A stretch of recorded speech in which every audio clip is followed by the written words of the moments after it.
Bonjour. Avant de commencer, et afin de mieux suivre cette séance d'entraînement, je vous invite à télécharger la feuille d'exercice en cliquant sur le lien en description, juste en dessous de la vidéo. L'opération suivante à faire, alors je vais faire ceci. Je vais séparer à cet endroit, histoire de gagner un peu de place. Vous pouvez vous le permettre, ça aussi on comprend. Une petite barre comme ça, d'accord? Voilà. Et je vais pouvoir mettre à côté, là sur la droite, la suite des choses. Donc la prochaine opération que nous avons à faire, c'est 1 puissance 223. Il doit être égal à quelque chose. Allez-y s'il vous plaît, essayez de réfléchir par vous-même et trouvez.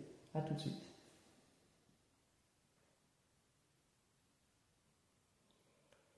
Eh bien, qu'est-ce que ça va nous donner, celle-ci? On a un qui va être multiplié par lui-même 223 fois.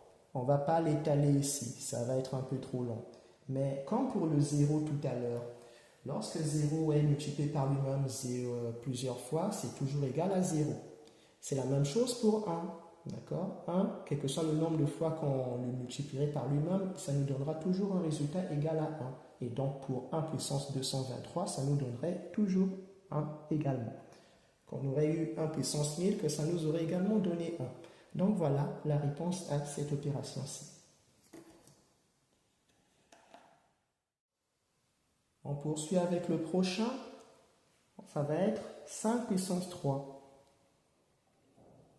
Allez, trouvez vous-même les amis. Essayons de réfléchir. Et à tout de suite pour la réponse. C'est parti.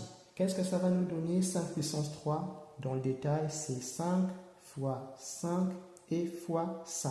D'accord? Si on fait 5 fois 5 une première fois, ça va faire 25. Voilà, ça ferait 25 pour cette première partie. On aurait à multiplier ensuite une dernière fois par 5. Et cela nous ferait quoi? Cela nous ferait 125. Et voilà, c'est terminé pour cette opération. Et on va conclure notre exercice 1 avec la toute dernière opération qui va être de calculer moins 2 puissance 4. À vous les amis et à tout de suite pour la réponse.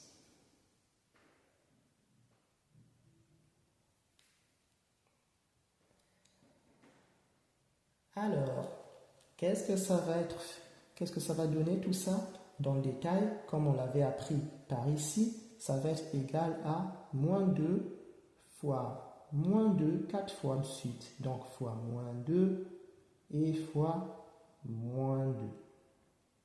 Voilà. Si je veux, astucieusement, ça va nous donner quoi? Je peux les calculer 2 par 2 si j'ai envie. Dans le détail, j'aurais pu le faire d'un coup aussi, mais je vais quand même détailler. Donc, si je les prends 2 par 2, voilà, ça peut être une solution.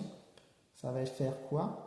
Les deux premiers ici, moins 2 fois moins 2, moins fois moins, ça fait plus. Et 2 fois 2, ça fait 4.